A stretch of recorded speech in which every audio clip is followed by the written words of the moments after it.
8টা তরবারি, মানুষ 313 জন, 8টা দিয়ে কয়জনে যুদ্ধ করব? যুদ্ধ করতে করতে তলোয়ার গুলা ভেঙে গেছে। এবার কি দিয়া তাকে আঘাত করবেন, কি দিয়া তা দমন করবেন? আমার রাসূলের কাছে জিজ্ঞাসা করেন। সাহাবায়ে কেরাম বললেন, ইয়া রাসূলুল্লাহ, ইয়া হাবিবাল্লাহ, নবী গো, আমাদের কাছে তো বর্শা নাই, তলোয়ার নাই, কি দিয়া এই তলোয়ারের মোকাবেলা করব? কি দিয়া বর্শার এই মোকাবেলা করব? আমার রাসূল ডাক দিয়া কই, তাইলে কি হয়েছে?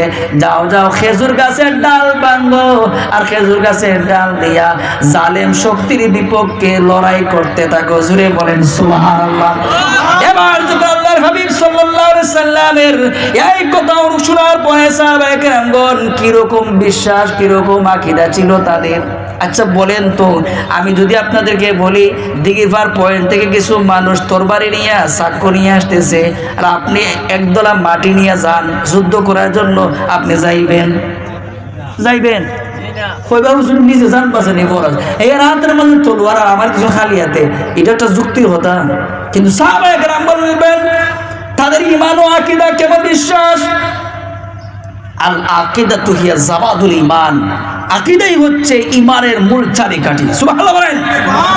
জান তাকবীর, আল্লাহু আকবার, নারে রিসালাত, ইয়া রাসূলুল্লাহ, আহলে সুন্নাত ওয়াল জামাত, জিন্দাবাদ জিন্দাবাদ, জিন্দাবাদ জিন্দাবাদ, আহলে সুন্নাত ওয়াল জামাত, নারে তাকবীর, আল্লাহু আকবার।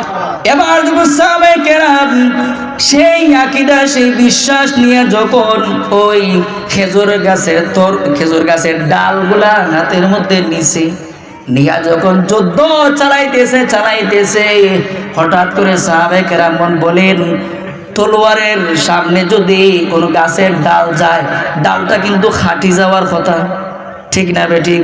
কিন্তু না, আমরা দেখলাম সেরকম কোনো কিছু ঘটে নাই। যখন আমরা ওই খেজুর গাছের ডাল দিয়ে আঘাত করলাম, জালেম শক্তির তরবারিগুলো ছন্ন বিচ্ছিন্ন হয়ে গেছে।